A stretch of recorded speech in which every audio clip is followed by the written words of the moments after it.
Good morning, students. Today we will start the next point,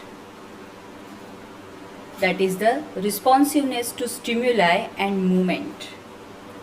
Students, we are discussing the second lesson, that is the living world. In that, we are discussed the characteristics of the living things. Due to that characteristics, we can bifurcate that specific thing is living or non-living. So first characteristic we discussed, that is the growth. Second characteristics, that is the food is necessary or intake of food for the growth of the body. Third one, it is the respiration. Fourth characteristic was excretion. In plants, in animals, the excretion is occur. And today we are going to discuss the next characteristic, that is responsiveness to the stimuli and movement. Stimuli, what is the meaning of stimuli? Stimuli is nothing but a, जिसको हम बोल सकते हैं संवेदना, चेतना. And due to that movement is occur. कुछ examples यहाँ पे है. Certain situations are there. First situation or first action, it is the light flashed suddenly into your eyes. What will you do? You just close your eyes. Okay? That means what action क्या हो गया कि strong light आपके आँखों पे गिर गई है, तो आपके आँखों ने उसको क्या दिया? रिस्पॉन्स दिया. जो एक्शन हो गई उसको रिस्पॉन्स दिया. Suddenly you felt a pinprick. The leaves of the mimosa plant were touched. The speciality of this plant, it is, if we touch the leaves of these plants, that leaves automatically it get close. उसके leaf के tip पर अगर हम touch करते हैं तो वो leaves अपने आप सिमट जाते हैं, क्लोज हो जाते हैं. That is the very sensitive plant it is. At sunset, lamps on the street or courtyard are lit and insects gather around the lamps. So these all four actions, they explain the responsiveness to the stimuli of that particular action, and as per that our body it will move. Explanation about this: living things act in various ways when responding to a stimulus. If you suddenly enter a cowshed, the cows and the buffaloes stand up, begin to move. One or two may even start mooing. These all are the movements. Second example, a creeper planted in the courtyard leans towards a support. You know the creeper, it is a type of plant. For the growth of that creeper plant, it require a strong plant, firm plant. उस पे वो क्या हो जाता है? Grow हो जाता है. So automatically their growth it towards the firm plant for that support. A potted plant placed in a window, it will grows towards the sunlight. उसके जो branches है उसका development sunlight जो डायरेक्शन से आता है वो डायरेक्शन में उसके ब्रांचेस का डेवलपमेंट ये ज़्यादा होता है. It means that plants too show movement. Living things move of their own accord. As per their will, as per their own accord, living things it get move. The movement or the change taking place in a living thing at such a time is their response to a stimulus. Response to stimulus, इसका meaning आपने समझ लेना है. Stimulus यानी चेतना. जो भी आपके skin, our sensory organs are there, through that we sense something, and whatever the actions we hear, we smell, or do that actions, whatever the response it given by body, it is called as the responsiveness to the stimuli.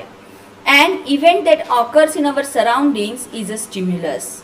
The ability of living things to respond to the stimulus is called as their responsiveness to the stimuli, and it is a characteristic of the living things. After that, reproduction. Next part, living things produce other living things like themselves.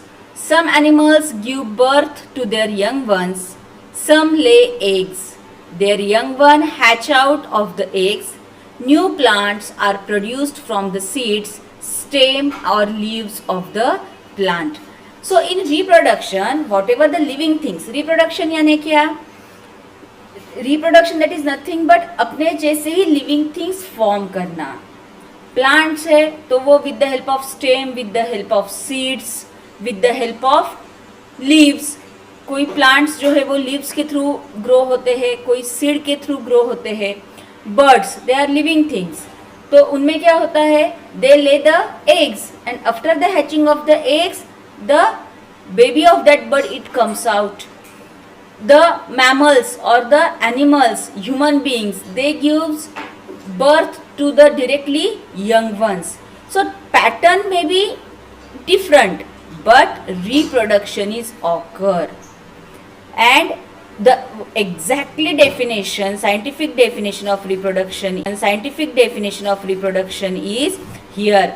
The process by which a living thing generate, that is the form, a new living thing like itself is called reproduction. Here, underline to the definition of the reproduction, these 3 lines. These are the important one. So it is the process by which a living thing generates a new living thing like itself. These 2 words are very important one. Is called as the reproduction or procreation. And reproduction, it is the characteristic of the living thing. Here if you observe the diagram 2.11, a bird and its eggs, bryophyllum plants in which growth is occur through the leaves. Here a mare and her fall, rose cuttings. अब यहाँ पे क्या हो जाएगा? That stem part it get develop और वहाँ से नया plant जो है वो produce होगा. Next point, it is the a definite lifespan. Lifespan यानी क्या? A particular time period for that particular type of the animal. In human beings, lifespan of for human being, it is average. Average एक birth से लेकर death तक जो एक period होता है averagely, उसको हम बोलते हैं lifespan. जैसे हमने first of all we just read out the theory. At a certain stage of life, living things become capable of reproduction. That stage it is called as the maturation stage. Later on in life reproduction stage, their organs become weak and still later their life comes to an end. In other words, living things die. The lifespan of different animals and plants are different. जैसे हमने देखा कि growth first criteria, growth यानी क्या कि जैसे small baby is there, day by day, month by month, year by year there is a development is occur. Development होती है यानी क्या होता है? In animals, in plants, in human beings, उनके जो बॉडी पार्ट्स है उनकी हाइट, वेट गेन होता है. इन प्लांट्स ब्रांचेस डेवलप होते हैं, हाइट बढ़ जाती है, स्टेम की विड्थ डेवलप हो जाती है. इन human beings body parts get develop and that slowly development it reaches to the maturity or reproduction stage. After reaching to that reproduction stage, that living things capable to reproduce and they make their same copy. After that again there is a growth is not occur, but after a certain period of time the organs become weak and at the end of the life stage the life comes to that end, or we can say that living thing it get die. So that span it is called as the lifespan. For example, the lifespan of a dog is about 12 to 18 years. Minimum 12 years, maximum 18 years. In between that, death may occur of that dog. While the ostrich lives for the 50 years. You may have wondered what exactly the living things are, how they came into being and so on. Human beings की अगर life span हम देखते हैं तो in today's date अगर average अगर हम देखें तो 70 to 80 ईयर्स, एवरेजली अगर ओवरऑल देखा जाए तो 80 ईयर्स तक हम बोल सकते हैं कि ह्यूमन बींग्स का लाइफ स्पैन जो है वो आइडियली होता है. Cellular structure, you know the cell it is the smallest part of our body, and in each and every living thing, maybe they plants, animals, smallest animal to the properly well developed human beings, a smallest part of their body, it is the cell, and a particular structure is present inside their body, and that is nothing but the cellular structure. Living things are made up of small units called cells. All the actions and processes in the bodies of living things are brought about with the help of these microscopic cells. Microscopic cells यानी because that cells we have to observe under the microscope. Therefore they are called as very small. They are very smallest. We cannot see them by the naked eyes. Therefore, they are called as the microscopic cell. Some living things are made up of single cell. These are called as the unicellular organisms. Uni, that is the one, cellular, that is the cell. So, here definition of unicellular organism, that is the organism in which only one single cell is there. It is called as the unicellular organisms. On the other hand, the living things that are made up of many cells called as multicellular organisms. Multi, that is the many, more than one. It is called as the multicellular organisms. The amoeba and some other microorganisms are unicellular, while man, cow, mouse, cockroach, elephants, banyan tree, the onion plant, etc. are all the multicellular organisms. All the characteristics of living things are seen in every cell of a living thing, whether it is unicellular or multicellular. That means, although suppose amoeba, it is a unicellular, but growth is occur in amoeba, reproduction is occur in amoeba, digestion, excretion, these different processes are also occur into the amoeba. But here, due to the only one cell is present in that, the lifespan of amoeba, it is very less. So, in multicellular organism, in unicellular organism, different characteristics are there as per their body structure. So, these are the very basic point, students. क्योंकि 10th 12th तक आपको science में जब भी आप कुछ पढ़ेंगे उसका बेस है ये unicellular organism, multicellular organisms. You have to understand the difference in between these two. Cellular structure is the main characteristic of living things, even though the number of cells may vary. Maybe one, maybe many.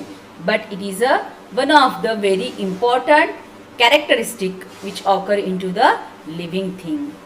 So next part, it is the useful living things. The characteristics of living things are over. Living things are there, okay, but some living things are useful and some living things are the harmful. Plants are used for household as well as industrial purpose. Industrial purpose in that we can make the medicines from that plants. Household purpose for food purpose mainly we use the plants. For example, fenugreek, methi, potatoes, okra, that is the bhindi, apple, banana are used as food, while vasaka, that is the adusa, hirda, beheda, asparagus are used as the medicines. Animals are also useful to us. In plants, students, you have to know neem plant is there, tulsi plant is there, various different plants are there which are used and which have a high medicinal values, and they are mainly used into the Ayurvedic medicines. Like plants, animals are also useful. Which animals? Dogs, cats, cows, buffaloes are kept for domestic uses. Like cow, it is useful for milking purpose, cow and buffaloes. Dogs, cats, they are used for the domestic use. Fish, sheep, fowl are used as the food, while animals like horses, oxen, camel prove useful in various occupations. Which occupations? In agriculture or in transportation. Earthworm is very useful in agriculture. We know that earthworm, it is a friend of farmer. What is the main work of earthworm? It loosens the soil. And so these are certain examples of the useful living things. Now last part, that is the harmful living things. Some animals and plants around us are harmful to man. For example, mosquitoes and flies spread diseases. In rainy season especially, due to the flies contamination, diarrhea, cholera, this type of diseases are formed and they are the spreaders. क्या spread करते हैं वो? They spread the diseases. Cockroaches, mice, rats destroy our food. Lice, ticks also spread diseases. Skin disease in hair. The bites of some poisonous lizards, spiders, snakes and the scorpions can even cause the death. Some plants too can be harmful.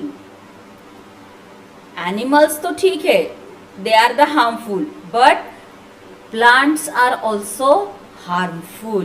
Which plants? For example, the dodder plant, parthenium and other weeds. Pods of the nettle, colocasia leaves causes the itching. Plants like the oleander, lantana have strong odors. The datura plant is poisonous. Uncontrolled growth of fungi and algae in water pollutes drinking water and may causes the spread of diseases. Water में भी disease form होते हैं और through water diseases may spread. Wild animals that hunt other animals for food are called as the predators. They are called as the predators. Sometimes due to deforestation, such animals enter human settlements in search of food and may kill domestic animals or people. Sometimes if forest region is near to that city, then sometimes the main reason for this, it is the deforestation. What we have learned: growth, respiration, excretion, reproduction, responsiveness to stimuli, movement, a definite lifespan and cellular structure are the characteristics of the living things. Please highlight these lines. These all are the characteristics of the living things. Animals grow for certain period of their life. That is called as the lifespan. Plants, however, grow as long as they live. Animals grow for certain period of their life. A particular stage is there for the development in the animals. But in plants, they grow as long as they live. Continuously उनका जो growth है plants में वो होते रहता है.